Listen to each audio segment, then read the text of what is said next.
বাংলাদেশ গত 7 বছর যাবৎ মায়ানমার হতে আগত 12 লাখেরও বেশি রোহিঙ্গাদের মানবিক কারণে আশ্রয় দিয়ে আসছে। এর ফলে আমরা বিরাট সামাজিক, অর্থনৈতিক, পরিবেশগত ক্ষতির সম্মুখীন হচ্ছি।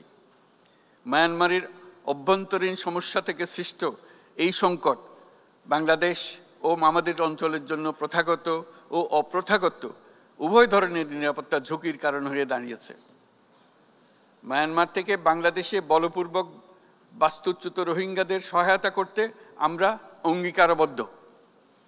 আমরা রোহিঙ্গাদের জন্য মানবিক সহায়তা কার্যক্রম চালু রাখা এবং তাদের টেকসই প্রত্যাবর্তন নিশ্চিত করার উদ্দেশ্যে আন্তর্জাতিক সম্প্রদায়ের পর্যাপ্ত সহায়তা অব্যাহত রাখার আহ্বান জানাচ্ছি।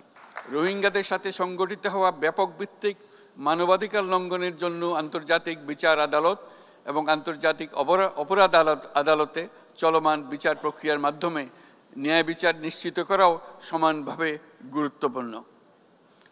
রোহিঙ্গারা যাতে নিজ দেশে স্বাধীন এবং মর্যাদাপূর্ণ জীবনযাপন করতে পারে সেই লক্ষ্যে অনুকূল পরিবেশ তৈরিতে জাতিসংঘ অন্যান্য আন্তর্জাতিক প্রতিষ্ঠানের ধারাবাহিক প্রচেষ্টার প্রশংসা দাবিদার।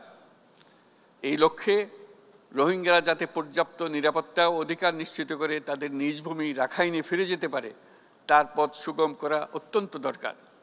মায়ানমারে প্রতিনিয়ত পরিবর্তনশীল অবস্থা বিবেচনা রেখে বাংলাদেশ আন্তর্জাতিক সম্প্রদায়ের সাথে একযোগে রোহিঙ্গাদের নিজ দেশে মর্যাদাপূর্ণ টেকসই প্রত্যাবর্তনের জন্য পরিবেশ সৃষ্টিতে কাজ করতে প্রস্তুত।